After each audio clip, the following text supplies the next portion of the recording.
ನಮ್ಮ boss support ಮಾಡಿದವ್ರ ಹೆಸರೆಲ್ಲ ಹೇಳ್ಕೊಂಬಂದಿದ್ದೆ. ಇನ್ನೊಬ್ಬರು ವ್ಯಕ್ತಿಯವರೇ, ಅವ್ರ ಹೆಸರು ನಾನು ಹೇಳಲೇ ಇಲ್ಲ. ಅದು ಹೀರೋಯಿನಿ ರಚಿತಾ ರಾಮ್ ಮೇಡಮ್ಮು. ನಿಜಲ್ಲೂ ಮೇಡಮ್, ನಿಮ್ಮ ಥರ ಮನಸ್ಸು, ನಿಮ್ಮ ಥರ ಗುಣ ಹೀರೋಯಿನಿದು ಬರೋಲ್ಲ. ಯಾಕೆ ಹೇಳ್ತಾ ಇದ್ದೀನಿ ಅಂದರೆ, ಇವತ್ತು ರಚಿತಾ ರಾಮ್ ಅಂತ ಹೆಸರು ಕರಿಬೇಕು ಅಂದರೆ ನಮ್ಮ ಡಿ ಬಾಸೇ ಕಾರಣ ಅಂತ ಹೇಳಿ ಹೆಮ್ಮೆಯಿಂದ ಹೇಳ್ಕೊಂಡಿದ್ದೀರ ನೀವು.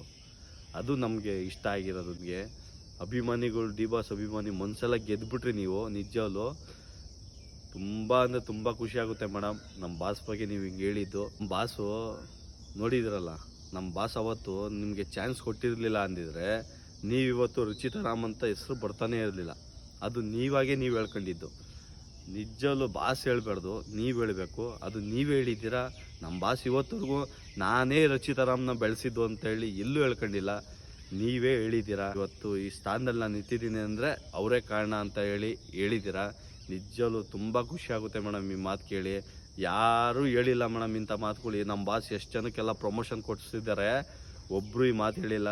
ನಿಮ್ಮ ಬಿಟ್ಟು ಬೇರೆ ಯಾರೂ ಹೇಳಿಲ್ಲ. ಬರೀ ಪ್ರಮೋಷನ್ಗೆ ಮಾತ್ರ ನಮ್ಮ ಬಾಸ್ನ ಯೂಸ್ ಮಾಡ್ಕೊಂಡ್ರು ಅಷ್ಟೇ, ಕಷ್ಟಕ್ಕೆ ಯಾರೂ ಬರಲಿಲ್ಲ ಮೇಡಮ್. ನಿಜವಲ್ಲೂ ತುಂಬ ಖುಷಿ ಆಗುತ್ತೆ ನಿಮ್ಮ ಮಾತು ಕೇಳಿ. ನಾವು ನಿಮ್ಗೆ ಸಪೋರ್ಟ್ ಮಾಡ್ತೀವಿ ಮೇಡಮ್. ಡಿ ಬಾಸ್ ಅಭಿಮಾನಿಗಳು ಎಲ್ಲರೂ ಸಪೋರ್ಟ್ ಮಾಡ್ತೀವಿ ನಿಮ್ಮ ಫಿಲಮ್ಗಳಿಗೆ ಎಲ್ಲದಕ್ಕೂ. ಇದೇ ಥರ ಪ್ರೀತಿ ನಮ್ಮ ಬಾಸ್ ಮೇಲೆ ತೋರಿಸಿ, ಮತ್ತು ನಮ್ಮ ಬಾಸ್ ಕಷ್ಟದಲ್ಲಿದ್ದಾರೆ ಇವಾಗ, ನಮ್ಮ ಬಾಸ್ಗೆ ಸಪೋರ್ಟ್ ಮಾಡಿ ಮೇಡಮ್ ಅಂತೇಳಿ ನಾವು ಕೇಳ್ಕೊತೀವಿ. ಜೈ ಡಿ ಬಾಸ್.